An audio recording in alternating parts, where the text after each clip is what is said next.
is largely focused on vocational education and training, with her theoretical interest being the ways in which education and training intervenes in poverty and advances the conditions for sustainable livelihoods. She has published widely on VET from human development and social justice perspectives, and more recently also on the skills and the informal sector. In this seminar, titled Engaging with Aspirations as a Conceptual and Methodological Tool in the Capabilities Approach, Dr. Powell discusses the strengths and challenges of conceptually and methodologically operationalizing aspirations in the capability approach. She will do this by first drawing on the capabilities literature to explain the ways in which aspirations are understood and applied. Thereafter, she'll discuss the experiences of applying aspirations in a longitudinal study on skills and livelihood in the informal sector.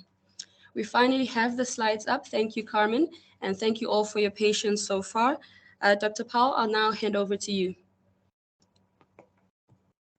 Hi, thanks so much, Mika. I want to check something. So on my watch, it says 10 to 1. Are we not starting at 1 o'clock? And the reason I'm checking is because I know quite a few colleagues wanted to join and it's a little early. So just to check the starting time. The starting time is actually 12:30. So we're 20 minutes late. Oh my word.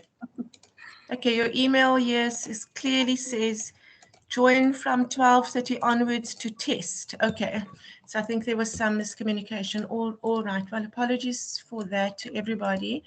Can you please just move to the second slide?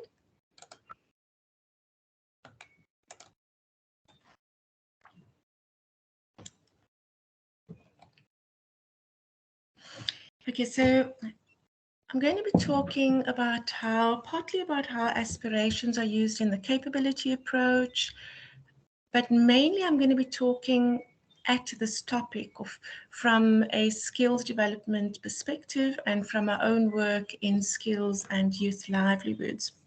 And so I'm going to do 4 movements, if you like, in this presentation. The first bit is I'm going to talk about how aspirations are used in the capability approach. In the second, I'm going to talk about the experience of what we've called the lived livelihood study. It's a study that was funded by the MERCITA, where we tracked 40 young people over a period of about 2 years, or just short of 2 years. And then I would like to go back to this notion, this concept, this tool, if you like, of aspirations that we use in the capability approach, and just talk about the weaknesses and some of the challenges of it, and then the value that this concept brought to our work in the informal sector. Please shift to the next slide.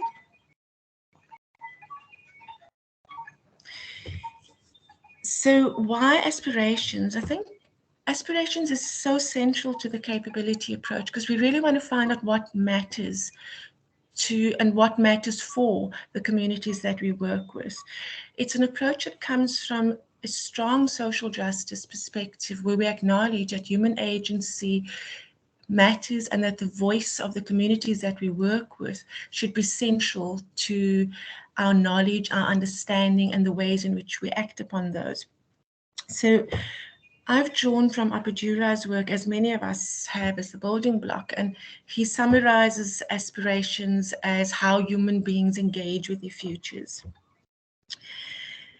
He says that aspirations certainly have something to do with one's preferences, choices, and calculation, and it's a future-orientated logic. So it's a way in which individuals and communities think about and imagine their future, but it's also the way in which they can come together and begin to plan and work towards that future. There are contestations in the capabilities literature about what aspirations are, mainly about the degree of fluidity and the interaction between agency and structure. Joan de Jaggedy, for example, has argued in her work, which she did on entrepreneurship in Africa, that in fact aspirations are so much more fluid than some of the literature allows for, as young people are constantly responding to both the knowledge of, the understanding of, and the experiences within their lives, the labour market in terms of living and learning. So if you take, the first step was to do a literature review of the literature within the capabilities approach that talks to aspirations, and I really focused on the literature that draws from an education and training framework. In terms of this, there are really three broad categories, and this is a bit of a summary of this literature, and it's a growing literature and it's getting bigger. When I first did a piece of work on aspirations in vocational education and training, it was in 2012, so it's been literally a decade since then, and there's a burgeoning of work in this area. The work sits in these three areas. The one bit of work, one category if you like, talks to the role of aspirations in educational attainment and labour market competitiveness.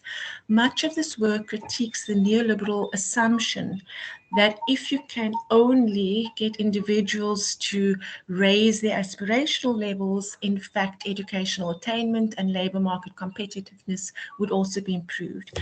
This is very much a UK and European literature because it talks back and critiques the policy framework that assumes that aspirations matter at the expense of social and economic interventions. The second body of literature talks to the role that education and training can play in aspiration formation. So my first work in this space was really in that area, and the 2012 paper argues that vocational education and training has a much broader role to play, in that it needs to not only teach skills understood in instrumental ways, but it also needs to expand the horizons of possibilities that exist in students' mind.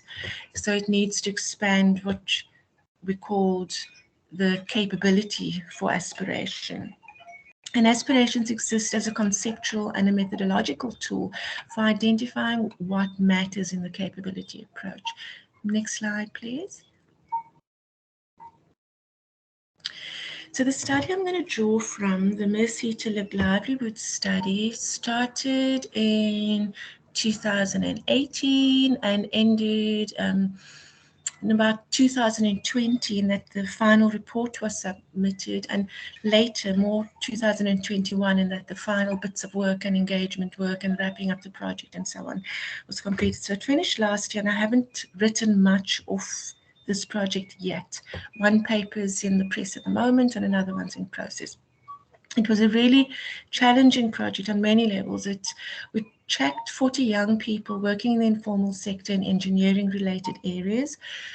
The objective was partly to track these young people to find out how they lived, how they worked, what they aspired towards, how they understood the notion of the labour market, how they engaged with that, what skills, knowledges they believed that they needed. But it was also to test a methodology for answering this question. So it was a talking back methodologically to South Africa's skills planning system, which is driven by enterprises and mainly large corporate enterprises. So we have no sense of what it might mean to plan for the social economy, for our communities, for community development. Our skills planning trajectory, as it has existed since 1994, has really been orientated towards profit and towards the formal labour market. So it was a longitudinal study. There were 6 phases, and there were some interviews and discussions in between. It was located in 2 urban townships in Nelson Mandela Bay. Initially it was 3, and we had included an agricultural community, but this was later removed from the study because of logistics. So each round had a set of core questions that we addressed, and these core questions about what's happened since we spoke to you, what is the best thing, what is the worst thing, what have you learned, what's really mattered to you in the time that we've spoken to you, what's on top, as it were. And specifically, each round focused on a very particular framework. So round 1 was the bio-narrative. We used life grids here. We really wanted to find out who these young people were and why they were doing what they were doing. Why in engineering, why in the informal sector.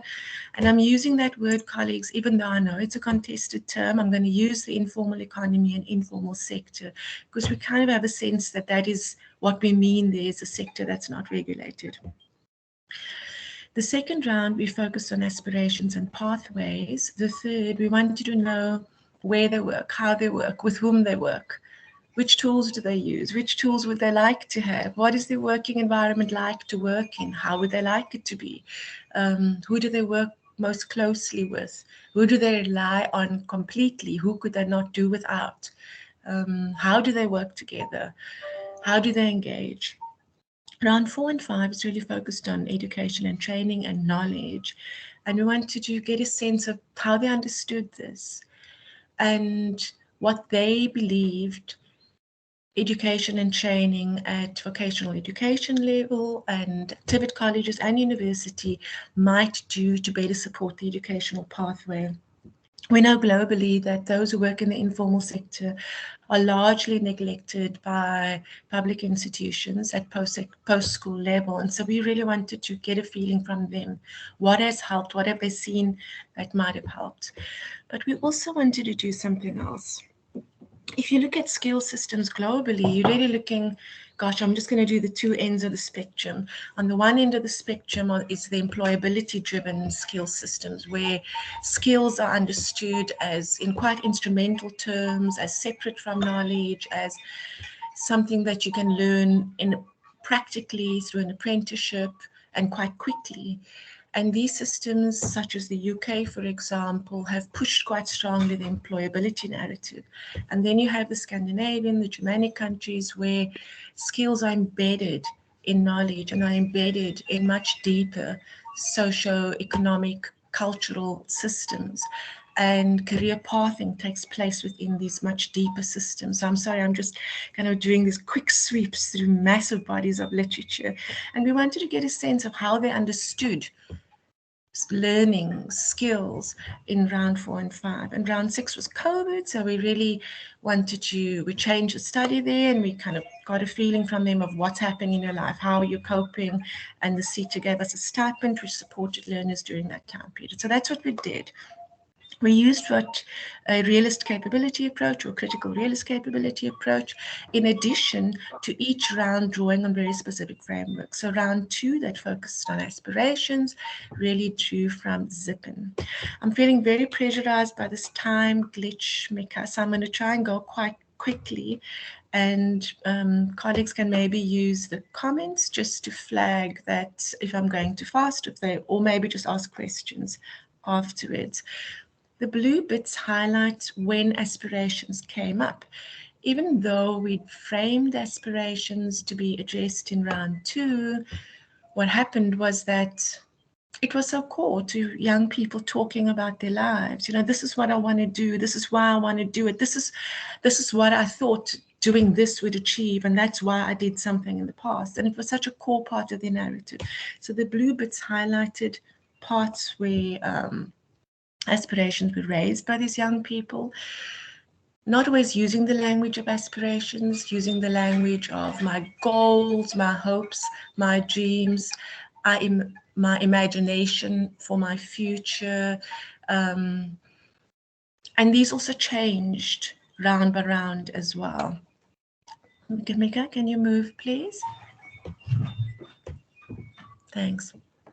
So in the aspirations round 2, there are quite a lot of different ways of framing aspirations, and aspirations has been an issue in economics for quite a long time. It's been an issue in sociology for quite a long time, and within the capabilities approach, we've drawn on different authors and different scholarships have drawn on different logics and understandings of aspirations when talking about it and when applying it. So for this study, one of those logics that we used was Zippen's thinking. And Zippen and colleagues effectively argue that there are 3 underpinning ways of thinking that drive the aspirations that young people, marginalized young people, frame for themselves. So these are doxic logics, habituated logics, and emergent logics. Doxic logics are what is seen as common sense. They are generally the dominant orthodoxies, and that's where the word doxic comes from. What might be considered as a worthy life, or what constitutes the good in a common sense way, and how opportunities within this world framing looks. Habituated logics are grounded in the experiential and the biographical and historical positionality of a young person. So cultures matter to some extent, but mainly their experiences and how they begin to frame and reframe their aspirations as they experience the world and as their knowledge of the world through these experiences are shaped and reshaped. Emergent logics are shaped by the potential for alternatives. This is where communities come together, when groups of people come together to collectively imagine or reimagine what their futures might look like. And this is what Appadura was talking about when he spoke about navigational capacities, and when he spoke about the navigational capacities of the poor being less formed and needing to be strengthening through collective action and through collective engagement. It's these communities coming together to collectively look at what might we imagine the possibilities for our world and for our community, and how might we move towards such. So Zippen sees aspirations as lived among young people as complex social epistemological processes, drawing not just on dominant policy and populist ideologies, but on multiple social and cultural resources. And because of this, as young people shift into different communities, so for example, if a young person goes from high school to a TVET college, they've now moved into a different community with a potentially or possibly a different culture with different cultural resources, which might shape and change what they see as possible for themselves. Next slide, please. So we looked at all the interviews and looked at the aspirations that these young people have and kind of organized these according to these different logics. And I've pulled one or two quotes out, which I think just gives you a sense. So within the frame of doxic logics, a few doxic logics dominated the thinking of these young people. The one was the meritocratic idea of hard work and self-sufficiency. And here's a quote: "I need myself. I don't need anyone, I think. I think mostly I need me. I need to be focused. I need to drive. Well, I have drive. It doesn't take any effort to be a loser. You just have to chill there and not do anything. But hard work and determination is what it takes to actually make it." Determination and resilience came out quite strongly. One of the questions we asked, and we asked many over these contact sessions, was, who do you most admire and why do you admire that person? And one of the young women spoke about a friend of hers. Like, I love her drive. She doesn't sit there. She also wakes up and go hustle. I guarantee that she will be more successful, and she'll be one of those that will end the stigma of my community. Another person talking about themselves: "You must never quit, because sometimes quitting is like the worst thing ever. Imagine if you didn't quit. Because look, I've quitted a lot of times also, but now I think I'm stronger." This young person had actually dropped out of first year university because of family challenges that he had faced, and he he was beating himself up quite badly about having left university. Please shift. The exceptional as inspirational. Quite a few of these young people speak about the exceptional, that young person that was employed by a company, access to tenders, proximity to politicians, cultural and sporting figures, soccer stars, young singers. These were the people that they flagged as the exceptional, who had made it out, if you like, or continue to live in the community, but with far greater access to resources than they do. And the feeling is if they can do it, then so can I. And it's really important for us to see those examples. What struck us was the symbolic violence of the narrative that underpins what I've earlier, in a quick sweep, presented as the employability orientated skills system. This idea, that it's up to the individual to get the right skills. And if you just get the right skills, the right knowledge, the right education and training, you'll be okay. And if you combine that with hard work, you'll be just fine. And the symbolic violence of that in the young people that we met, because it completely ignores the socioeconomic positionality and the advantages and disadvantages that these bestow on individuals. It internalizes in these young people that it's up to me. It's up to me to be a loser or to be a winner. And that if I work hard and I'm determined and I'm resilient and I don't give up, then in fact I too can become a winner.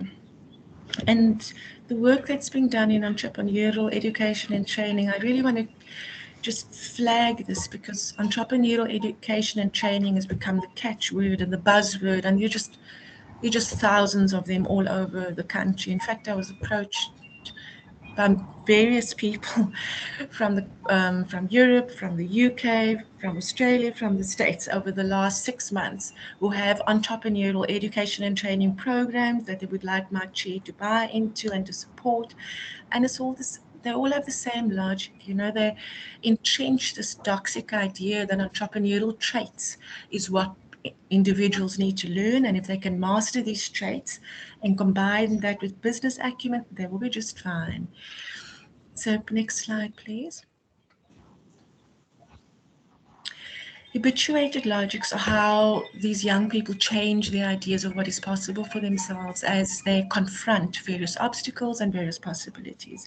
So for this young person, he dreamed to be a doctor, and then he realized that he really enjoys electrical work, and he then planned to be a doctor in mechatronics. This student actually has been funded by MERSETA and appointed into Nelson Mandela University's engineering department, and is in fact studying engineering at the moment. So the student is, Amila discovered that she wasn't able to continue a study at Tibet. And in her first interview, she was quite determined she was going to continue her studies and at the same time run her entrepreneurial business at the side. But by the second interview, she changed her mind, and she realized that she's not going to be able to continue Tibet. And she's noticed a young man in her community, actually not a young man, an elderly man, working on the plumbing in the house next to hers, and she was preparing to approach him to ask if she could work as his apprentice and serve as an informal apprentice working with him. So these swings in aspiration from interview to interview shows the ways in which young people are trying to agentially maneuver. And we need to understand these agential maneuvers that they make, why they're making it, what conclusions they come to, and how they then continue to maneuver based on the assumptions and conclusions that they make or the experiences that they have. And we really don't understand this well enough. So we have a movement in South Africa that's talking about youth unemployment, talking about skills, and we don't understand how these young people are maneuvering their world and how they understand that world.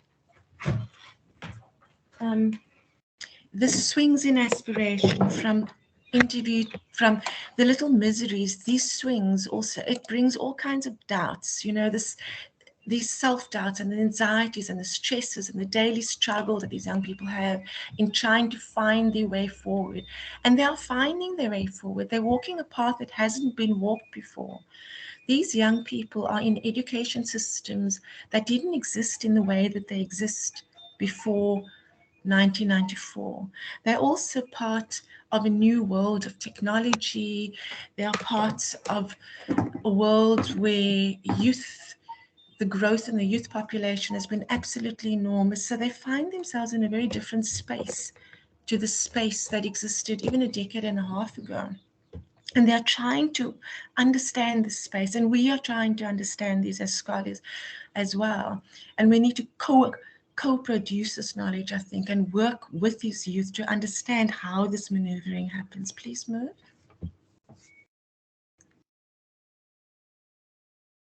Please move. Please shift. Can you hear me? Please confirm. I'm not sure why it's not moving. All right.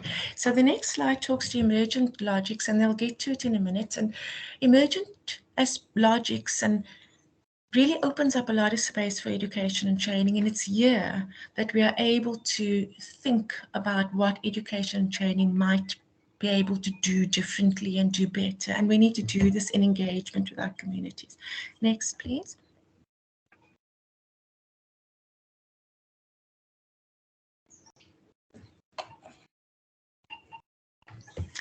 So I want to pick up on some of the challenges that sits within this space of aspirations in the capability approach. It's an important concept, and it's a core concept, and it's an important methodological tool as well.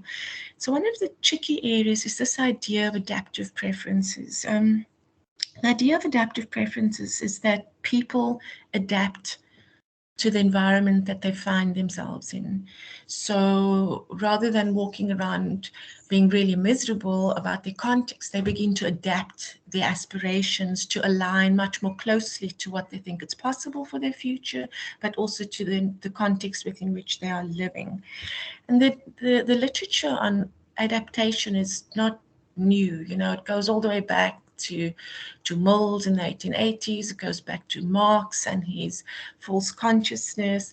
So there's a big and a long history of literature in this space. And the debate really is as a scholarly tool. How do we begin to correct for, understand adaptive preferences when giving voice to and when engaging? How does one begin to do that? And again, there's a literature that talks back to that, so I don't want to use the space, but I wanted to flag it as one of the challenges that we need to be very conscious of. When using when using aspirations in a capabilities frame, we tend to focus on the capabilities that matter, and we tend to ignore those compensating capabilities, which really came through in this study. You know, the idea that entrepreneurship and being able to survive and cope in entrepreneurship in the informal economy depends on entrepreneurship being social and being relational.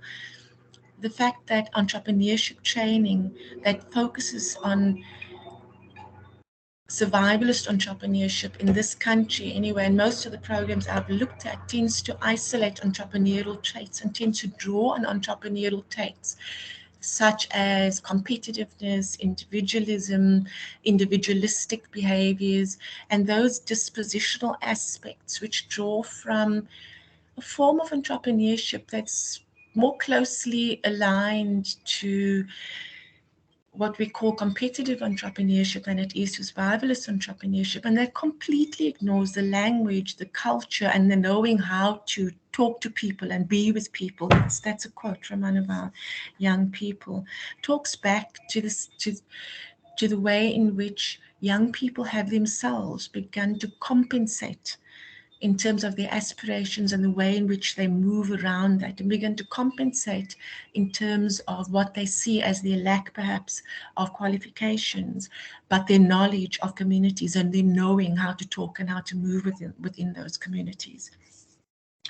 We're not always clear about how we understand the aspirational windows that frame how young people, how the experiences are grounded within the within the knowledge and the possibilities that they see as possible for them. It doesn't mean that these are in fact the only possibilities that are possible for them. So sometimes they see possibilities that I can see are not really available to them. So I was talking to a young TVET student who was talking about the pathway from TVET to engineering, and I could see that the particular TVET course, the program that he was enrolled in, would not allow him to enroll at university level. So that's the fallibility of knowledge. You only know what you know, and then there are aspirational windows that are seemingly closed because young people don't see them as possibilities, but we've seen in other places there are possibilities. One such might be informal entrepreneurship, another such might be the ways in which engineering can play a role in community development or in social entrepreneurship. And we've seen examples globally, but we haven't seen many examples in our own country. And the differential navigational capacities. So Abadure speaks about the navigational capacities that the poor have in relation to the ability to aspire as individuals, but also collectively in a community. And Lucky Maluleke flags this with respect to young people's ability to understand and map out a career pathway for themselves. And Atslam also talks about dispositions and habits and disciplines as being aspects of these navigational capacities as well. Please move. So I really want to wrap up actually. In the next few slides, I don't want to talk too much. This was just to show you the way in which we used the analytic framework. So we tried to unpack what is the overall, what we then called enduring aspiration that was constant, and what is the doxic logic and the habituated and the emergent that comes from this overall aspiration.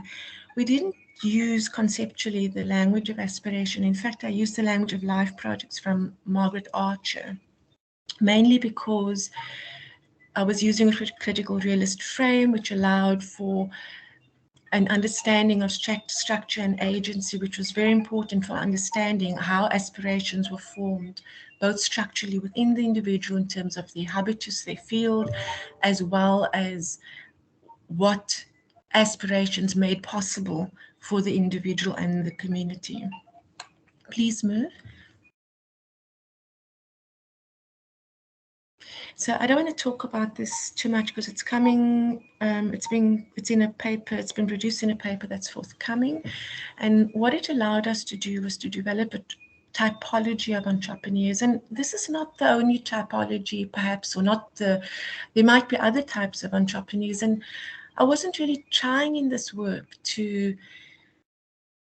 map the landscape. What I was trying to say was that when we talk about entrepreneurship, we're not talking about a homogeneous grouping of people. When we talk about survivalist entrepreneurs, we are also not talking about a homogeneous grouping of people. We're talking about very different people. We're talking about one group, what we call core identity entrepreneurs, and their trade is a core aspect of their life. They love their trade. They do it over weekends. They talk about it as it's generally that they've linked their trade with their family, and they absolutely love doing their work, meeting up with friends, talking about problems that they've faced within their particular area of engineering, and sharing skills and knowledge about how you might be able to get past those problems. Whereas if you take another stream, what I've called oscillating survivalist entrepreneurs, for them, the entrepreneurship work is a stepping stone towards another aspiration. Many of these are young people who have not been able to complete the university studies or their TVET studies and are taking a break while they put money together or while they try and catch up with a particular course, or a combination of all of these. So these are just two that I'll talk to. The paper talks to it. But the main point is that how we respond as educators to each of these different types of entrepreneurs matters, because they all have very different aspirations in terms of learning, in terms of how they learn, in terms of what kind of learning matters to them, in terms of where they'd want to do it, in terms of qualification, in terms of certification as well. And we need to engage with this heterogeneity when we think about entrepreneurship. Please move.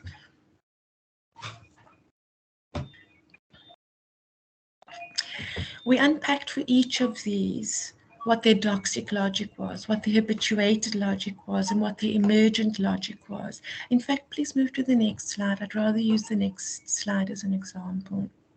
So oscillating survivalist entrepreneurs are those who are using the entrepreneurship, as I said, as a stepping stone. Their toxic logic is that access to formal education, usually TVET, sometimes a learnership and an apprenticeship, and sometimes also university, is worth waiting for. And they're the struggles that they face while they move in and out of this education system, because we called it oscillating, because they're moving in and out. They're moving in and out of formal education and the informal economy, and they're moving in and out of the informal economy and the formal economy. So they're rotating, they're oscillating between these sectors as they slowly move forward, course by course, component of the degree, component of the degree. They do it a year, they drop out, they save, they come back, do another bit, and so on. Non-emergent was not identified by these young people, and that for us was really interesting, that when we spoke about to these young people, the emergent logic was really about how access can be improved, how the difficulties that they face in TVET at universities can be improved by the institution. It wasn't really about what can be done with these institutions and their communities, and I wanted to just flag that. So I want to wrap up now, soonish. Please just turn to the next slide. Okay, just go one. Okay. Don't worry, I think you've skipped a slide. I think we've skipped a slide, but don't worry, I'll just talk to it. So I wanted to share this framework that we used. I wanted to share the analytic framework that we've applied to this, and partly the rigor of the work and the time-consuming nature of the work, and we still haven't really finished with this work. I'm still not happy with where the analysis is at the moment. And when Melanie's team reached out initially, I didn't want to do this presentation because I didn't think the work was ready for sharing. And I'm a little more confident with it now, but we're sitting on this mass of data that needs careful, rigorous engagement and rigorous work. And one of the challenges of this kind of work is that the study gets funded to the point of kind of report, but the in-depth analysis that this data requires is an additional aspect of the work which we've been slowly chipping at. And I think it's brought some very important things to the table. It's really brought to the table how we think about youth entrepreneurship. It's brought to the table this idea of youth livelihoods and how we begin to reconceptualize how we respond to youth livelihoods. It's spoken to education's responsibility in terms of engagement with communities, in terms of co-constructing knowledge with communities. And it's also spoken to some of the conceptual tools that we have available to do this work. So yes, on the one hand, I flagged some challenges with using aspirations. I flagged very briefly that we brought critical realism to the table because it helped us to talk to the structure and agency aspect of this. But I still think that aspirations remains one of the best concepts and tools that we have available to identify the capabilities, the aspirations, the opportunities that matter to young people. And I think it's a tool that we can be using much more strongly in youth studies, in livelihood studies, as well as in our universities to engage, to think about and to consider how we engage with these young people and which conceptual tools we might use for that. So thank you very much for listening. My apologies for being late. This is so shocked by that. I think there was a glitch between Mika and myself. Mika, you must have been really, really stressing. And I was quite shocked when I entered the room and everybody was there. I was like, what's going on? Because you said, I thought, so my apologies for that on behalf of all of us, actually. And I'll stop talking now and hand back to you. Mika, thank you so much, Mika. Thank you, Lesley. And I mean, we still have enough time to engage in discussion and the Q&A. So thank you for, still making sure that you covered everything that you needed to, despite the time that we lost in the beginning. And thank you very much for going against your initial reluctance not to share this presentation with us, as I do think it does offer plenty of food for thought, especially for many of us who work with young people and tend to use the language of aspirations. And I think today's challenged us to kind of think more deeply about them. So we've got about 32 minutes for discussion. So if there are any questions from people in the room, they can simply lift their hand and we'll then take questions. Otherwise, the people online can also either raise their hands or simply unmute themselves to ask their question, or you can also share your questions in the chat. So questions are welcome.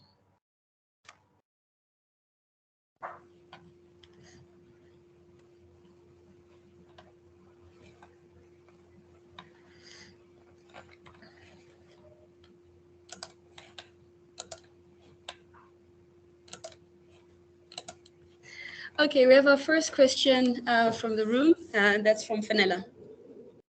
Lesley, thanks for your presentation.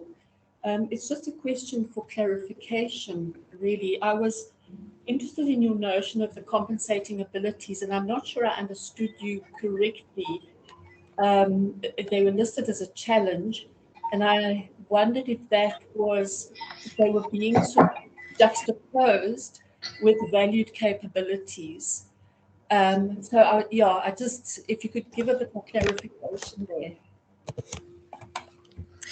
Gosh, there are so many people in the room whose work I've been drawing on. So Ina's in the room, and I've used her work and Rubain's work quite a bit. And the truth is that I'm fumbling a bit. I'm fumbling theoretically in that it's the one area where I feel the weakest in, but maybe let me give it a bash and let me talk back at it with you.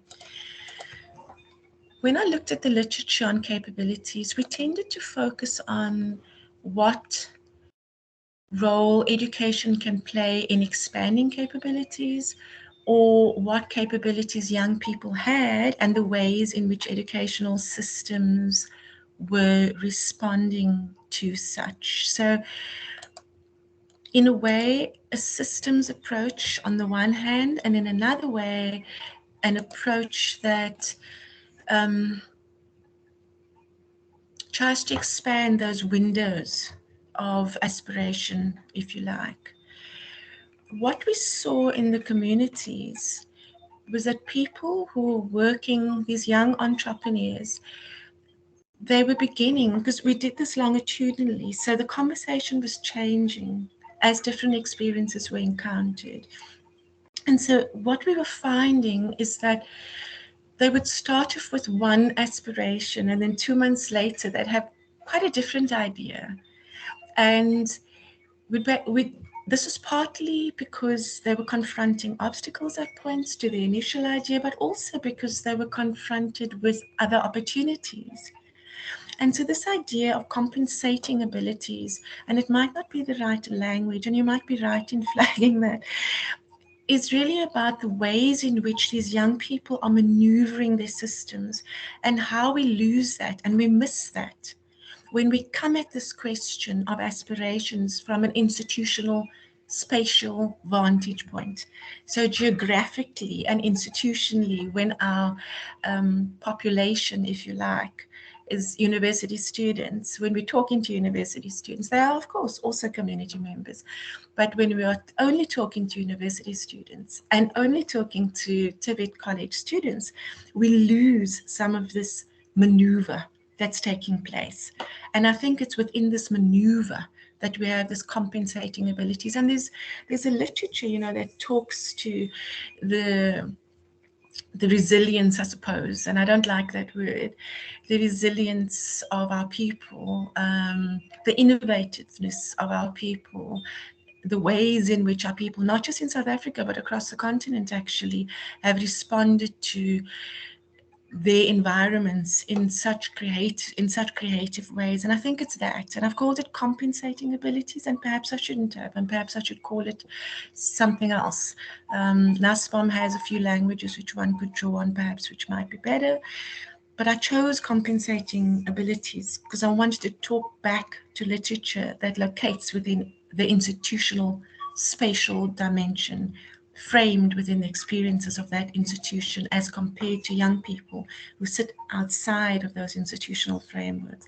It's a long answer, and I don't know if it helps as a response. And please jump in. I mean, this is a discussion, and this work is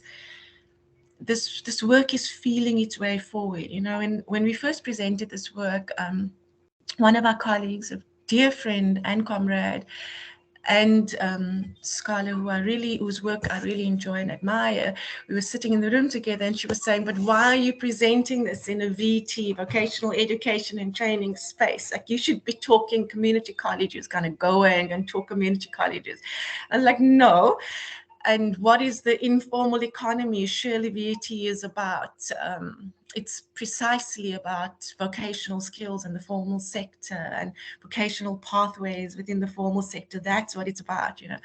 So a lot of this work has been about pushing that mindset, and the capabilities approach, and what I've called the realist capability approach, has really helped in providing a theoretical lens to get under the skin of these young people's experiences, and to be able to talk back to some of these assumptions on the left. These are progressive assumptions on the left.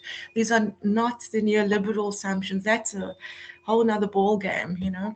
So to be able to say, hold on a minute, the informal economy matters. People who live and work in it matter. They are the majority in our world, actually. They are the majority in our continent. Let's try and find a way through. I don't think we found the answers. And I don't want to position this work as having found the answers. I want to position this work as asking better questions. And I want to invite everybody who's joined this discussion to join this discussion. And I've worked really hard at not presenting as an expert at this, and I don't want to do that, and I would prefer that none of us do, actually, because the experts really are the young people who live in those communities. What we are doing is trying to find conceptual languages to explain the experiences that we see, and to explain the ways in which we might respond better to these experiences. So these are some of the languages we put on the table, but climb in and jump in and make suggestions. You know, I'm talking to a very strong capability audience here, which is fantastic. And I really came into this space hoping people were going to say, but why didn't you use Ina's idea of? And Lesley, what are you doing? You didn't perhaps grapple with this, and there's a great literature you could perhaps have spoken to. So please do that. I'm here, colleagues, to see you guys, because I haven't seen you guys for a while, but also just to get your feedback and to get your responses. Thanks, Lesley. It does look like Carmen would like to jump in. Carmen, do you have a question or a comment? Yes, I do. Thank you very much, Lesley, for your presentation. And I really enjoyed it. And it was really thought-provoking. So I think we got a lot of things to think. And I'm looking forward to read the paper soon. And I think my point is linked to exactly the previous question. And I was wondering, because lately I was interested in work in feminist kind of frameworks and how they bring the complexity of the in-between. And it's exactly this compensating abilities navigational. And of course, you know, coming from the capabilities approach, I was thinking, well, is it not this restricted view of not having a capability, valuing or not valuing a capability of freedom that is forcing us as a framework to live in the binary and not explore explore these spaces in between that you're highlighting, because I mean, obviously I've been working with Melanie as well lately in trying to find the richness of these spaces in between, and yeah, so I was just thinking aloud, you know, if perhaps, you know, the fact that we're coming from a capabilities perspective is forcing us to look in one direction, and of course, you know, when we nurture from other frameworks, suddenly other aspects become essential to our understanding of capabilities. And that links with also my argument that we need to see the capability approach in a really dynamic and fluid way in order to see this kind of details. So yeah, thank you. I mean, it was a great presentation. Thank you, Lesley. Thank you. Mika, can I respond to Carmen? I promise I won't talk so much. Just raise your hand, because I can talk a lot actually. And so, as you guys know, actually some of you, Carmen, thank you. Firstly, thank you so much for your own work. And you might be thinking methodologically, did we use a participatory approach, and what kind of approach did we use? And your own work in that space is so strong. And Ina as well, your work too. We didn't do that. This work was funded by Mercita. And it was funded at a time when the informal sector was not sexy. The informal economy wasn't sexy at all. It was kind of mad, you know. And so luckily we managed to persuade Mercita, and the work was really, I think, underfunded. It was really difficult to do this work in the budget that was available. But we managed to negotiate a kind of decentish size budget for it. But being a CETA, they wanted a turnaround, and they wanted practical outcomes, and they needed certain things at certain times, and participatory approaches. And in fact, Andre Kiet is online, and I remember us having this discussion in his office, because he's like, why are you not using a participatory approach? And I was like, too slow. We don't have time. It takes time, and the CETA needs a response. So you can't do that kind of, basically you don't do the work, or you do the work and there's compromises within some spaces. What I would have liked to, having done the work though, gosh, there's 40 interviews was so difficult to do. Within the course of this project, there's not a team member that hasn't been mugged or experienced some crime during the work of this project. Enormous trauma with people. So a very challenging project in many levels. And of course, it started as 40 and it ended as 22, 23 or something. What I would have liked to have done would have been to follow this project with a participatory research project with the same cohort, perhaps. And I actually applied to the CETA for that, and they weren't so keen, because they really wanted to know, but which skills program should we offer on entrepreneurship, and what should it contain? And can you offer a skills program for us, please? And I was like, well, actually, they're not really where I want to go with this at this point. So that didn't work. But really, I really want to thank you for your work, and I've engaged with your work a lot, and I'm really hoping that we can actually replicate some of what you've done and some of what Ina's done using these communities that we've worked within, and who knows, maybe we'll be able to do something together at some point. That will be great. So yeah. Thank you. So I'm checking in the chat to see if there are any new questions. And Ina does have her hand up. Please go ahead, Ina. Hi, and thank you. I really enjoyed it immensely. Liz, I really respond to is there this. You are. There I am. What I really respond to is this navigational ability, the maneuvering, because I think that is so absolutely in the essence of what has to happen. I think if we look at the broader context, you referred to how hard it was to do fieldwork.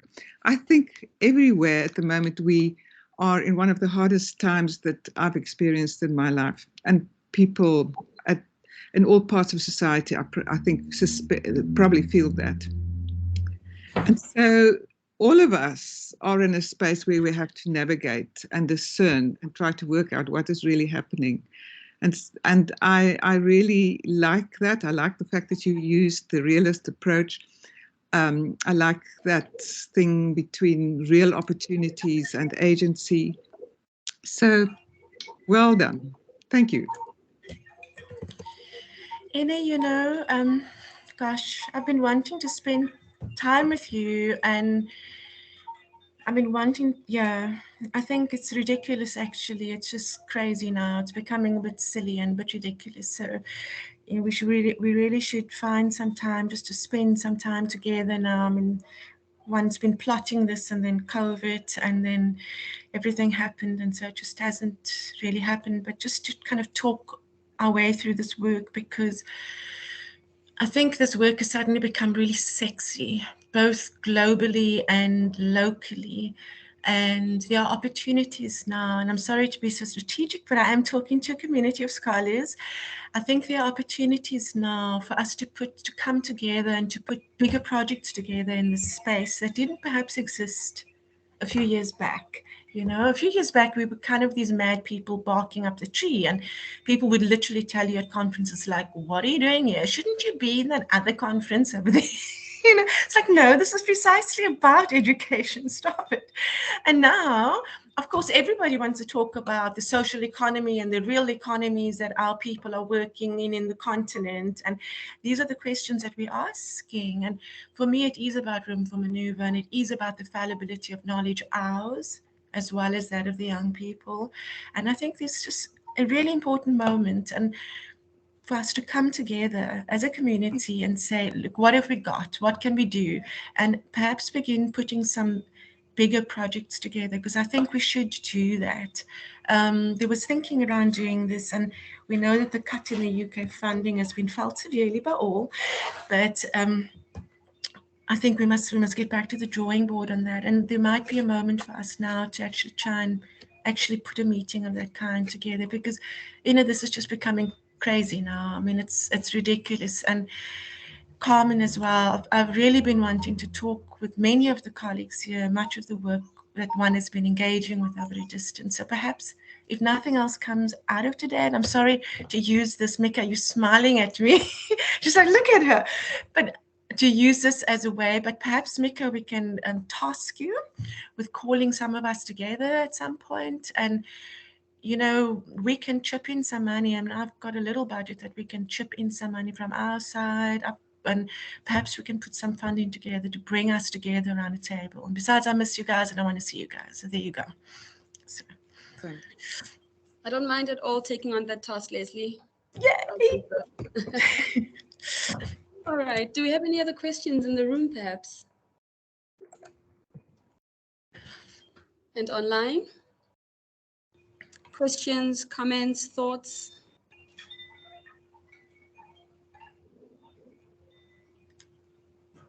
All right. So Andrew would like to ask a question. Thank you so much, Lesley, for the presentation. As you are presenting, just a question came up. Generally focusing on the which can't hear. Yeah. I can hear sound, but I can't hear you clearly. Maybe just a little louder, Andrew.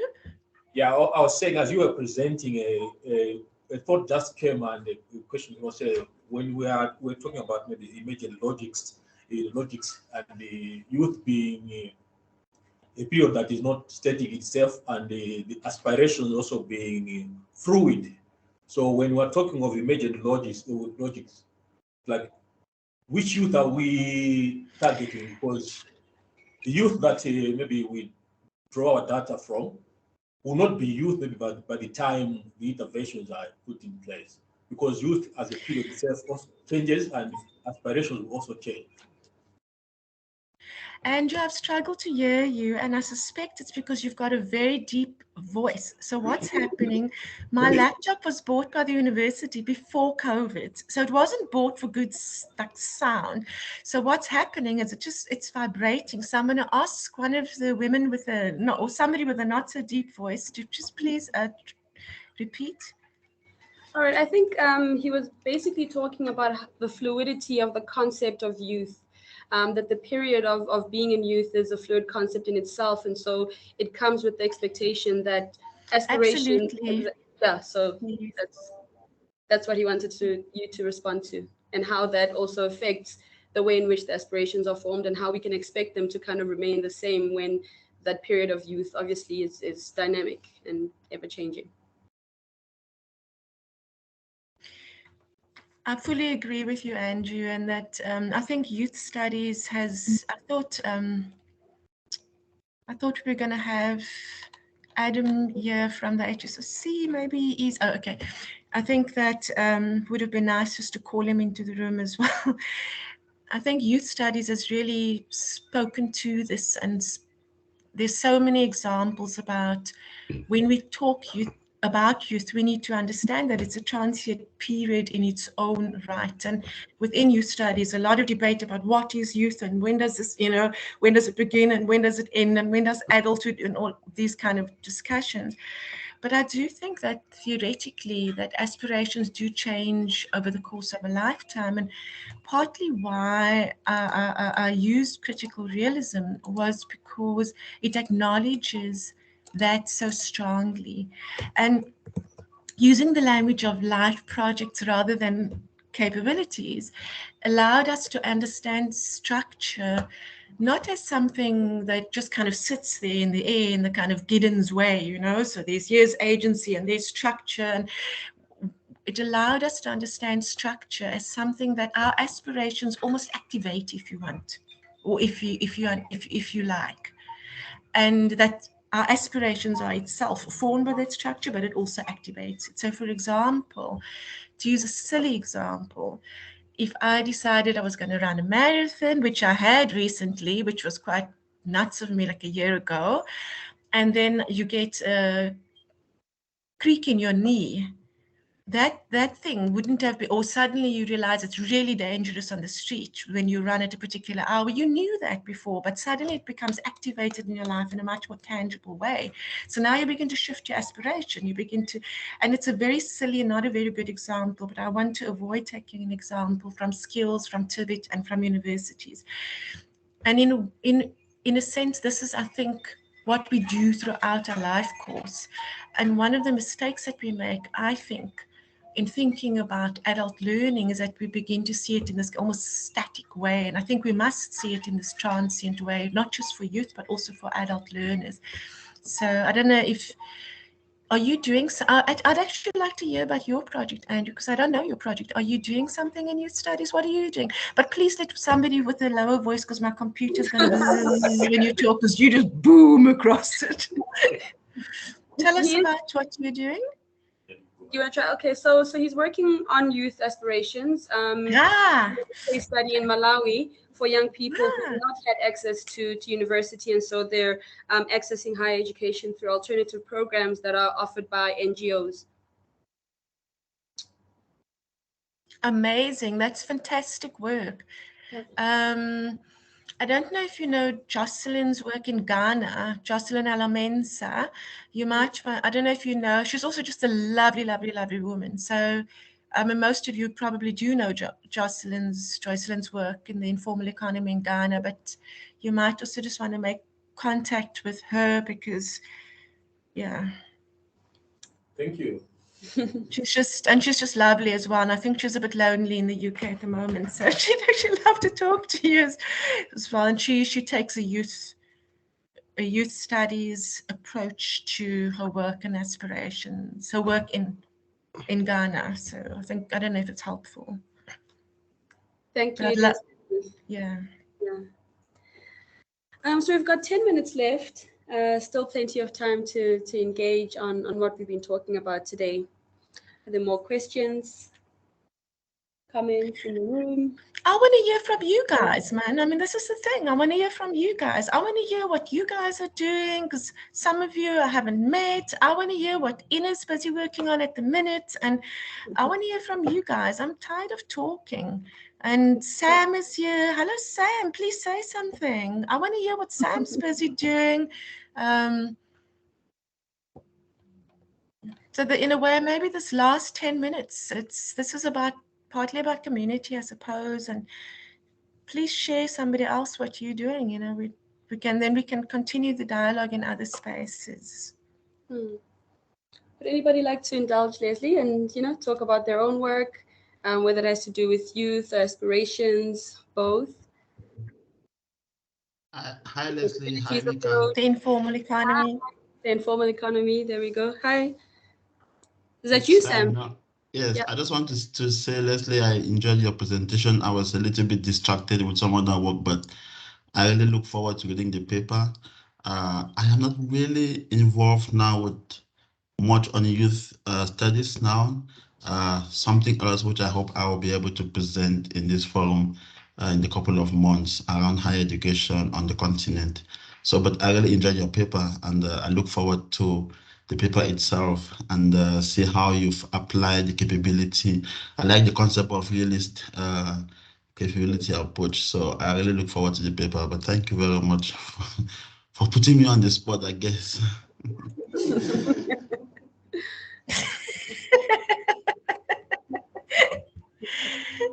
And Thierry's there, and Andre was here a minute ago. He's disappeared as well. So, yeah, but we can close. And if I am like. here, but I'm not going to say anything. I'm listening very well to this discussion. There's Andre. I think colleagues, what I want to just share with colleagues, and life gets very busy for us in the neoliberal higher education sector. It's a very difficult place, as you're all aware. And what I really enjoyed about this, and Mika, thank you to you too. And I'm very sorry again. I feel so bad about the start. And those of you who know me know this is not normal. So this is a very stressful experience for me. But just to say, I really appreciate just being pushed a bit and to come to a conclusion, because it does force you to kind of get that thing there for that moment when you've got to get it there. And I think this is what's great about these communities. And as we sit in these moments in between, if you like, or, I like the word maneuver, as we maneuver ourselves through this sector, I think it would be really great if we can begin to look at a community that looks at this kind of capabilities, skills, livelihood space. I think there's a growing body of work that's sitting in that space. And if we can begin to form a subsection, it's a little group of us who can come together and work in this. And yes, it's about higher education. And yes, it's about VET. Of course it is, because these are not separate categories in the way that we like to see these categories at all. So I'm beginning to push for something, as you can see. Thierry? I'm not going to say anything. No, actually, since you're putting me also on the spot, Lesley, thank you so much for this presentation. There was just one thing that I wanted to ask you, but you might not want to respond to it right now. And that is, you mentioned in the presentation the concept of navigational capacities. And I'm not sure whether you are aware, but Crane Sudin and Charlene Swart published a few years ago a paper on navigational capacities, trying to somehow bring about a hybrid between the capabilities approach and some other approaches. Are you at all engaging with this, or is this another idea and you're just framing it in this way? I have, and I have engaged it, and I really like it. And I also like Charlene's paper in the Handbook of Youth Studies as well. So yes, I have engaged that work. So I'm just kind of going quite quickly in this presentation through such huge bodies of work. I think that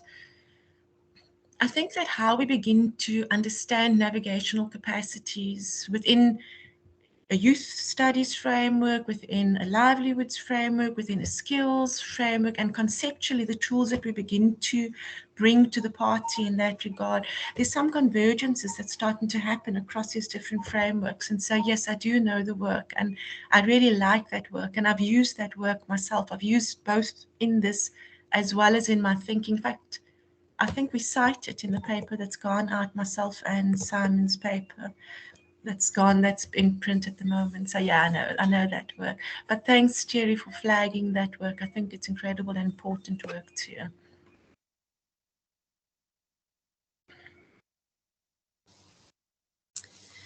Thank you for responding to that. And of course, you're welcome to use the platform to network and sort of remind us that we do have opportunities to take up new work, new projects, because I think our work does cross over in different ways. Faith and myself are working on a project with young people from Freedom Square in the Free State and trying to figure out how coming from an environment like that shapes aspirations and opportunities to actually access higher education. And there are other projects that look at what happens during the higher education experience, but also afterwards. So I think, I'll take up the task that you've given me to make sure that we do come together and work something out. But yeah, I just want to take this time to thank you for sharing your presentation with us. And as I said, I think we're all glad that you did so, despite the reluctance that you might have had at the beginning. I don't think there are any other questions in the chat, and there also aren't any questions in the room. So I think we will just give you a round of applause on our side to thank you. Thank you to you. And to thank everybody else also who joined us online. The recording has been made, and so it will be shared on all our platforms. Lesley, if you'd like to share the PowerPoint slides, you're also welcome to do so that we share them at the same time with the recording, if you'd like to, of course. Do you have any concluding comments or thoughts? Just to say thank you very much, and thanks to the colleagues who joined the discussion today. Thank you, Mick. You must have been so stressed at the beginning. And I really would like to meet all of you because I haven't seen you guys for a long time. The last time was in 2019, and a few months later, right at the end, and a few months later, boom, we hit COVID, and Faith as well. We communicated a bit on email, so we need to continue keeping that dialogue going. So yes, just thanks and gratitude, and I think we'll take some of these conversations forward in the future. Okay. Thank you very much. Bye-bye. Bye-bye, bye-bye. Bye-bye, everyone. Thank you. Bye-bye, bye-bye. Hi, everybody. Bye, everybody. Thank you.